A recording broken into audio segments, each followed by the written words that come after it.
Timeline, 5000 ans d'histoire, Richard Fremder. Alors, je parlais des speakeasies, les fameux speakeasies, Mhm. donc ces fameux bars cachés, clandestins. Il y a un côté chic, c'est ce que vous dites, il y a un côté puis très cinématographique, c'est magnifique. Même encore aujourd'hui, d'ailleurs à Paris, il y a des bars cachés, enfin clandestins, même si on a le droit, mais qui reprennent un peu cet univers. Oui, C'est très... c'est-à-dire, vous savez, on est à l'époque de Hollywood Mais quand c'est même, à la ça, grande époque de mais Hollywood. c'est exactement ça. Donc, en fait, c'est un moment où on cherche on cherche de l'inspiration. Oui, Et là, il y a vraiment une inspiration fantastique. fabuleux, Parce que effectivement, cet aspect un peu caché, c'est ça. mystérieux, on rentre dans certains... euh, c'est c'est un auteur, c'est Kessel qui dit qu'il rentre, ou Paul Morand. Je me suis... Bon, je- c'est pas grave. Donc, euh, mais on peut rentrer effectivement dans un speakeasy par une cabine Ouais, téléphonique. c'est ça, ouais, c'est génial. Donc, ou par n'importe quel commerce. Donc, ils sont cachés. Alors, tout de suite, bien évidemment. Ah, il faut voir aussi que ce cinéma, il fait rentrer les Américains dans un monde qu'ils ne connaissent pas forcément. Donc, bon, combien d'Américains à l'époque ont vraiment été dans une fusillade entre gangsters? Bon, quelques-uns, mais c'est pas tous les Américains.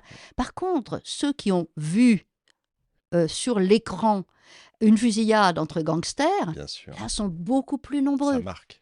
Et oui, et c'est pour les speakeasy, c'est la même chose, c'est-à-dire que ils voient effectivement des gens qui s'amusent. Alors, c'est pas forcément la réalité, mais c'est l'image qu'ils s'en font. Par contre, les speakeasy sont effectivement des lieux où on paye très très cher ce que l'on boit, et donc c'est plutôt réservé à Une un élite. public assez aisé. Oui, effectivement. Donc, c'est le fameux âge d'or de ces Hmm. gangsters aussi, donc, dont vous Ah, les parliez, gangsters. Al Capone. C'est marrant parce que, effectivement, la littérature, le cinéma en ont fait quand même. C'est des gangsters, c'est des hors-la-loi, mais il y a une certaine classe. Est-ce que c'était la vérité ou c'est très dur? Il y a des massacres. Alors C'est... oui, justement, ça a été très romancé quand même, parce que il y a des vraies guerres, des vrais massacres, beaucoup de morts, Hmm, des fusillades aussi avec la police. bien sûr. Ce sont des individus que la violence, l'illégalité n'arrêtent pas, qui sont prêts à tuer n'importe qui pourvu qu'on les paye. Hmm, C'est pas la prohibition qui les a inventés. ouais, En fait, ils existent. Alors, les gangsters, il faut voir, c'est pas des brigands. Les brigands, c'est plutôt le monde rural, les grands chemins. Là, on est vraiment dans les villes. ouais, C'est-à-dire, ce sont des criminels urbains, des criminels qui sont organisés parce que il est important de ne pas se retrouver seul pour pouvoir échapper à la police, pour pouvoir échapper à la prison et pour pouvoir échapper aussi aux concurrents. hmm, Donc, il y a un regroupement et des regroupements. Souvent, ce sont des bandes de jeunes d'abord, hein, des petits délinquants. Certains, la plupart, ensuite se rangent. Mais il y en a un certain nombre d'autres qui, finalement, deviennent des criminels endurcis. Et souvent, ils sont avec Ils se regroupent dans des quartiers. Et comme il y a ce phénomène communautaire dont on a parlé, c'est-à-dire les Italiens sont plutôt dans tel quartier, vont remplacer les Irlandais dans les quartiers Manhattan, par exemple, plutôt vers le sud de Manhattan. mhm, Comme donc ils se regroupent euh, avec des gens en qui ils peuvent avoir un peu confiance quand même. Donc, on a ce type justement d'organisation que l'on voit se développer dans les années 20 parce que même si la prohibition ne les a pas fait naître, elle les a c'est renforcés ça. considérablement. Ouais. C'est-à-dire que tout cet argent qui était véhiculé par le commerce d'alcool, eh bien, il ne disparaît pas. Il circule par d'autres moyens.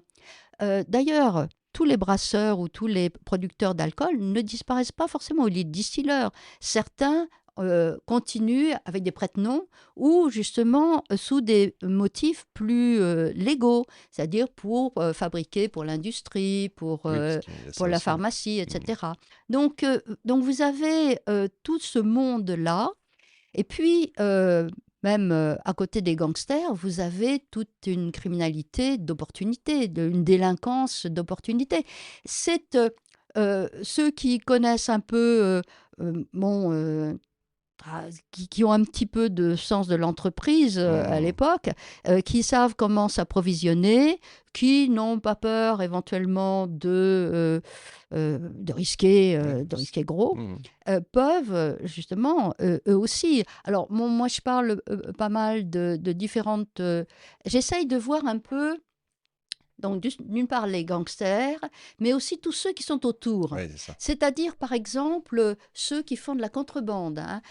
On parle de bootleggers, ceux qui passent l'alcool depuis le Canada, Mmh. depuis le Mexique, depuis Cuba, depuis les Ouais, ça Bahamas, n'arrête pas, hein. et aussi, Saint-Pierre-et-Miquelon. Oui, c'est vrai. Car, bon, en France, on ne le sait pas tellement, mais Saint-Pierre-et-Miquelon a été vraiment un pivot à l'époque de la prohibition. D'ailleurs, il y a justement il y a des travaux qui disent que la prohibition a été une aubaine pour la France. Oui, c'est vrai.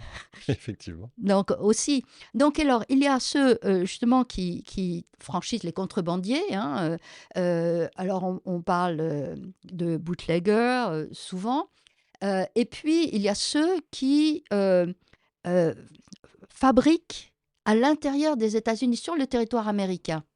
Et là, on parle de moonshine, Mmh. c'est-à-dire à la lueur de la Beh, lune. bien sûr. Bon, alors c'est un mot très, très joli. Alors en fait, c'est bon, là, c'est plutôt Plutôt caché, c'est très plutôt caché, ouais, c'est très dangereux, évidemment. effectivement.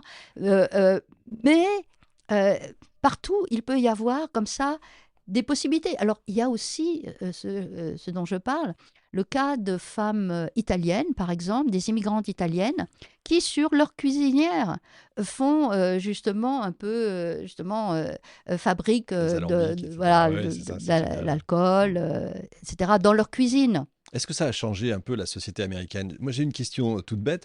Dans plein de séries et de films américains, d'aujourd'hui encore, on voit les gens sortir d'un drugstore avec leur bouteille de whisky, mais dans un sac en papier. On le voit jamais. Est-ce que ça vient de là ou est-ce que Oui, c'est en ça? fait, c'est-à-dire c'était l'interdiction qui a continué après. C'est ça. Donc, mais ça a continué très tard, hein, justement. Mais ça dépend des endroits. Mmh. C'est-à-dire, en fait, vous posez un problème important, c'est-à-dire que donc il y a eu toute cette période qui était effectivement qu'on a vu très glamour, qu'on a idéalisé quand même, hein, Après parce coup, bien que sûr, voilà, bien sûr. après coup, et même pendant, ça fait, il y a un certain...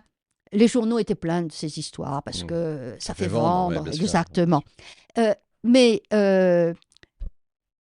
en 1933, vous l'avez dit, on arrête. Oui, Donc il y a un nouvel amendement, le 21e, qui en fait annule le précédent. Et ça, c'est la crise de 29 qui a exact. été Ouais, c'est très importante parce que, eh bien, il y a eu à ce moment-là un nouvel argument important, c'est que si on relégalisait l'alcool, à ce moment-là, l'État pourrait le taxer c'est ça. et donc cela ferait des revenus dans les coffres de l'État qui pourraient servir à aider les chômeurs. Oui, parce que ça a été un manque à gagner Mais extraordinaire bien pendant sûr, c'est mais très oui, oui, mais bien sûr, c'était très important parce que l'État, lui, touchait de l'argent, bien évidemment, sur ces ventes d'alcool. Donc, c'est pour ça que les États étaient souvent, que ce soit les États fédérés ou l'État fédéral, n'étaient pas particulièrement favorables mmh, à la prohibition bien sûr. parce que c'était un manque à gagner, comme vous l'avez bien dit. Donc, en 1933, là, on supprime Rebascule. la prohibition, l'amendement, le 18e amendement, mais ça ne veut pas dire que l'alcool est totalement Ouais, bien libre. sûr. Mmh, C'est qu'en fait, c'est simplement reporté à l'échelle des États fédérés. c'est ça. Et à ce moment-là, certains sont pour continuer la prohibition, d'autres sont pour éventuellement, avec certains aménagements, c'est peut-être l'État qui va s'occuper d'être faire le commerce, etc. Et d'autres libéralisent complètement. Donc on a des attitudes différentes et justement, l'attitude par rapport, à l'alcool est très variable selon les endroits. Mmh. Dans certains États, c'est justement ce sont des agences d'État qui s'en occupent et par conséquent, on ne peut pas boire ou montrer de l'alcool sur la voie publique. Voilà pourquoi. Et c'était pour ça. Mais ça, c'est d'après, justement, maintenant, c'est plus, voilà, ça n'a plus On le voit d'importance. plus, oui, effectivement. Mais moi, j'ai encore vu ça, effectivement, dans les premières fois quand j'allais aux États-Unis. Ouais, Oui, c'est assez dingue, ça a continué longtemps, en fait. ça a continué très longtemps, évidemment. Timeline 5000 ans d'histoire, Richard Fremder.